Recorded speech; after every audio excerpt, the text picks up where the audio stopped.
To answer questions, I think in fairness to the Federalist Society, we're asking for U.S. nationals generically, but not to the same.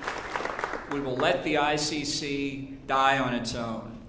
After all, for all intents and purposes, the ICC is already dead to us.